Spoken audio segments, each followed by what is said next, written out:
अस्सलामुअलैकुम दोस्तों और साथियों, उम्मीद है आप लोग खैरियत से होंगे। आज है 31 जनवरी 2022 और गुज़िश्ता 24 घंटे में पाकिस्तान में जो टोटल टेस्ट किए गए हैं उनकी तादाद है 61,077 और उनमें से जो मुस्बत आए हैं वो हैं 7,048 और पिछले 24 घंटे में 3,000 मरीज़ जो हैं कोरोना के वो तकरीबन 3,000 वो सेहतयाब हुए हैं। 21 अमवात हुई हैं और गुज़िश्ता 24 घंटे में कोई मरीज़ भी क्रिटिकल हालत में जाता हुआ रिपोर्ट नहीं हुआ NCOC के मुताबिक। इस वीडियो में हम बुनियादी तौर पे ये देखेंगे कि ये जो पहली और पांचवी जो वेव है उसकी इन्फेक्शन और जो डेथ्स की कर्व्स हैं उसमें कितना फ़र्क है और इसी वक्त में जो पहली वेव है उस दौरान क्या हो रहा था और अगर वो कोई बहुत बड़ा फ़र्क है तो उसकी वजह क्या है। दोस्तों, अगर हम पहली जो वेव पे नज़र दौड़ाएं, जो आप ये देख रहे हैं कि ये जून 2020 में पाकिस्तान में कोरोना की पहली वेव आई थी और 3-4 जून के बाद जाके पाकिस्तान में जो केसेस हैं वो 4,000 का जो डिजिट है वो क्रॉस कर चुके थे। लेकिन इसी वेव को अगर आप अब कंपेयर करें ये जो पांचवी वेव है तो आपको नज़र आता है कि ये वो नए केसेस की वेव है कि जिसमें सबसे ज़्यादा केसेस रिपोर्ट हुए हैं। और यहाँ पे भी अगर आप देखते हैं तो आज से 2 हफ्ता पहले या 3 हफ्ता पहले जो केसेस हैं वो 4,000 को क्रॉस कर चुके थे। अब हम आते हैं उस फ़र्क की तरफ जो हमें बहुत बुनियादी नज़र आ रहा है इन दो वेव्स के दरमियान, और वो बुनियादी फ़र्क क्या है? वो है अमवात का फ़र्क। कि अल्हम्दुलिल्लाह पांचवी जो वेव है उसके अंदर हमें बहुत कम लोग ऐसे नज़र आते हैं जो अपनी जान गंवा रहे हैं कोरोना के हाथों या जान से हाथ धो रहे हैं।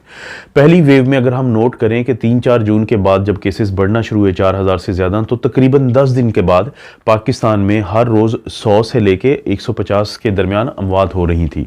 लेकिन अगर हम जायज़ा लेते हैं पांचवी वेव का, आज जबकि वही टाइम जो है उसको हम क्रॉस कर चुके हैं, यानी 2 से 3 हफ्ते को हम क्रॉस कर चुके हैं कि जब इन्फेक्शंस बढ़ना शुरू हुई 4,000 से ज़्यादा, लेकिन अल्हम्दुलिल्लाह जो अमवात हैं वो 21 हैं।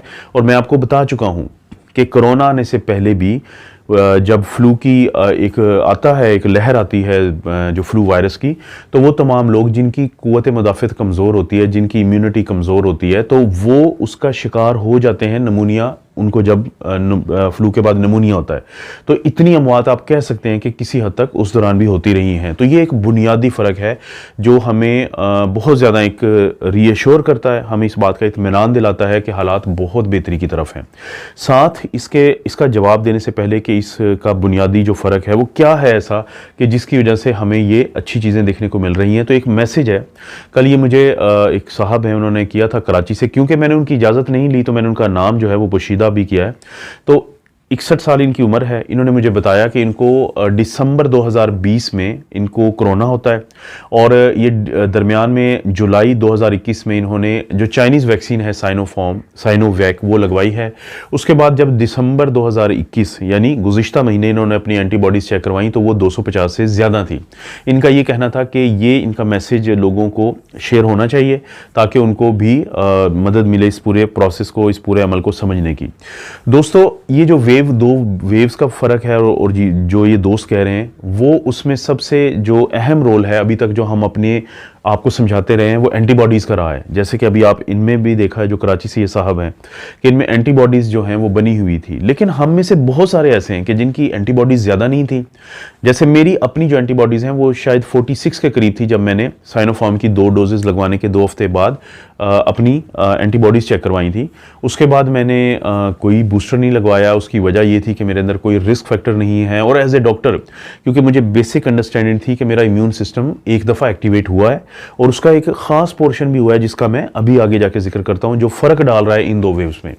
तो मुझे ये था कि मुझे अपने आप को एक्सपोज करना चाहिए हॉस्पिटल्स में इस इम्यून सिस्टम को मज़ीद स्ट्रॉन्ग बनाने के लिए, क्योंकि अगर मैं ख़ुद को दूर रखूँगा वायरसेस से तो ज़ाहिर है वो मुमकिन नहीं है कि मेरी जॉब ऐसी है। तो इसलिए मुझे अल्फ़ा वेव में उस वक्त मुझे इन्फेक्शन हुई और एक अभी आपको पता है कल की वीडियो में भी मैंने जिक्र किया था कि मुझे दोबारा इन्फेक्शन हुई।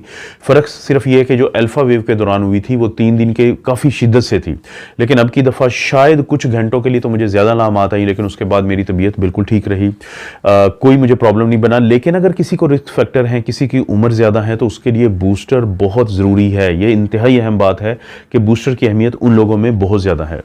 तो अब मैं आता हूं उस पॉइंट की तरफ कि जिसकी तरफ हमारा ध्यान नहीं जाता, कि वो लोग जिनकी एंटीबॉडीज़ या बनी नहीं हो या 5 से 6 महीने के बाद उनकी एंटीबॉडीज़ कम भी हो गई हों, तो उनके अंदर एक ऐसी चीज़ मौजूद है जो कम भी नहीं होती, अगर होती भी है तो बहुत बहुत ज़्यादा दर्जे तक वो नीचे नहीं जाती, लेकिन वो हिफाजत करती है लोगों की कोरोना वायरस के खिलाफ। क्योंकि यहाँ पे सिर्फ कोरोना वायरस की बात हो रही है, तो उसी हवाले से मैं बात करूंगा। इनको हम कहते हैं टी सेल।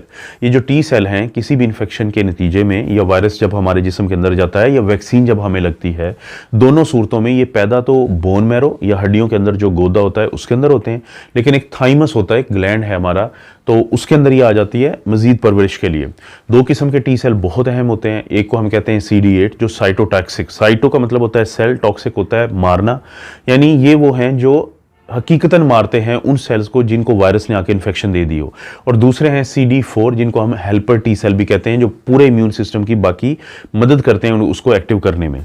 अब ये जो टी सेल्स हैं, ये मौजूद भी रहते हैं जब हम वैक्सीन लगवाते हैं और जब हम कुदरती तौर पे इन्फेक्शन हमें होती है। और उसके बाद एक बहुत बड़ी इनकी खूबी है कि देखें, जो आपके अंदर वैक्सीन के नतीजे में जो एंटीबॉडीज़ बनती हैं, आम तौर पे वो एंटीबॉडीज़ आपकी जो कोरोना वायरस की स्पाइक प्रोटीन होती है, इसका एक हिस्सा होता है जिसको हम कहते हैं रिसेप्टर बाइंडिंग डोमेन, ये उसके खिलाफ बनती हैं। और जब वायरस में जो म्यूटेशन आई है, जैसे ओमिक्रॉन है, ये री इन्फेक्शन क्यों हुई है लोगों में, अगरचे वो शिद्दत के साथ नहीं हुई री इन्फेक्शन, कि रिसेप्टर बाइंडिंग डोमेन में 30 से ज़्यादा तब्दीलियां आ चुकी हैं, म्यूटेशन हो चुकी हैं। लेकिन जो टी सेल होता है, वो ना सिर्फ ये कि स्पाइक प्रोटीन के इस हिस्से के को याद रखता है, बल्कि वो जो बाकी स्पाइक प्रोटीन का हिस्सा है या बाकी जो वायरस के मुख्तलिफ हिस्से होते हैं, खासतौर पे कुदरती इन्फेक्शन के बाद और वैक्सीन के बाद स्पाइक प्रोटीन के इस रिसेप्टर बाइंडिंग डोमेन के अलावा उनको भी याद रखता है। ये बहुत तेज़ी से इसकी तादाद कम नहीं होती, दोबारा जब वायरस से आपका सामना होता है तो ये आपको बहुत ज़्यादा हिफाजत देता है। तो जो टी सेल हैं, इसके ऊपर बाकायदा तहकीक हो चुकी है। टी सेल्स जो हैं वो आपके अंदर मौजूद थे उस वक्त भी जब आपकी एंटीबॉडीज़ कम हो चुकी थी, चाहे आप कुदरती तौर पे आपको इन्फेक्शन हुई या वैक्सीन लगने के बाद जो आपकी एंटीबॉडीज़ बनी थी वो चाहे कम हुई, लेकिन टी सेल मौजूद रहे। टी सेल आमतौर पे हम लेबॉर्ट्री में चेक नहीं करवाते, ये रिसर्च जो लैब्स होती हैं, रिसर्च लेबॉर्ट्रीज होती हैं आमतौर पर, उसमें चेक किए जाते हैं। तो इसलिए साइंटिस्ट की कोशिश है कि वो आगे कोई वैक्सीन अगर बनाएं तो वो ऐसी बनाएं कि जो इस चीज़ को भी देखे कि हमें एंटीबॉडीज़ से ज़्यादा टी सेल पे भी तवज्जो देनी है। लेकिन मैं फिर एक बात कहूँगा आपको कि आपके अंदर मौजूद एंटीबॉडीज़ जो हैं वो भी बहुत बड़ा एक सरमाया है आपका, क्योंकि एक होती हैं फिर मेमोरी सेल्स होते हैं, कि जो मेमोरीज सेल्स जो होते हैं, बी सेल जिनको हम कहते हैं, तो वो भी एंटीबॉडीज़ दोबारा बना देते हैं जब वायरस आपके अंदर जाता है। प्रॉब्लम ये है कि जो एंटीबॉडीज़ है वो नाक में और गले में नहीं होती। यही वजह है कि दोबारा आपका PCR पॉजिटिव भी आ सकता है री इन्फेक्शन की शक्ल में। यही वजह है कि फिर आपको तो अलामात भी आ सकती हैं गले की या खांसी की या ज़ुकाम की या नाक के बहने की। लेकिन ये हकीकत है कि आपके जो लंग्स हैं, आपके जो फेफड़े हैं, वो बहुत ज़्यादा इन्वॉल्व नहीं होते, बशर्त ये कि आपको जो वैक्सीन ने और आपको जो कुदरती तौर पर इन्फेक्शन हुई थी उसने आपके अंदर एंटीबॉडीज़ पैदा की हों। इसीलिए बहुत ज़रूरी है कि अगर आप में कुछ रिस्क फैक्टर हैं तो आप अपनी इन एंटीबॉडीज़ को ज़रूर चेक करवाएं, और अगर वो कम हैं तो आप अपने डॉक्टर से ज़रूर बात करें, और ज़रूर डॉक्टर से बात करने के बाद फिर कोशिश करें कि अगर आपको वो बूस्टर 1 या 2 डोजेज़ कहते हैं तो वो ज़रूर लगवाएं। अलामात अक्सर लोगों को गले की आ रही हैं, घरों में इलाज करके बहुत ज़्यादा लोग ठीक हो रहे हैं, लेकिन अपने डॉक्टर से प्लीज़ आपने ज़रूर रब्ता करना है। क्योंकि बहैसियत एक डॉक्टर के गुज़िश्ता रोज़ जब मुझे महसूस हुआ कि वायरल के साथ साथ मुझे, क्योंकि जो सेकेंडरी बैक्टीरियल इन्फेक्शन है उसको कवर करने के लिए मुझे अपने वो एंटीबायोटिक्स देने की ज़रूरत है जो मुझे सूट करती है, वो एंटीबायोटिक्स जो मेरे, इसको हम एंटीबायोग्राम कहते हैं, कि जिससे मुझे फ़ायदा होता है। तो प्लीज़ ये चीज़ें आपका डॉक्टर जानता है। अब आपको कोई भी अलामात आती हैं तो अपने डॉक्टर से ज़रूर रब्ता करें, लेकिन आप इस हौसले में रहें, हिम्मत में रहें कि अब ये जो पेंडेमिक है ये इतनी कमज़ोर हो चुकी है कि इंशाल्लाह 2022 पे, जैसे मैंने प्रिडिक्ट भी किया था, कि आप देखेंगे कि ये पेंडेमिक ख़त्म हो जाएगी। कोई मज़ीद अपडेट हुई तो आप दोस्तों को बताऊंगा। आप अपना और अपनी फैमिली का ख्याल रखें। अल्लाह ताला आपको और आपकी फैमिली को हर किस्म की बुराई, बीमारी और आजमाइश से महफूज रखे।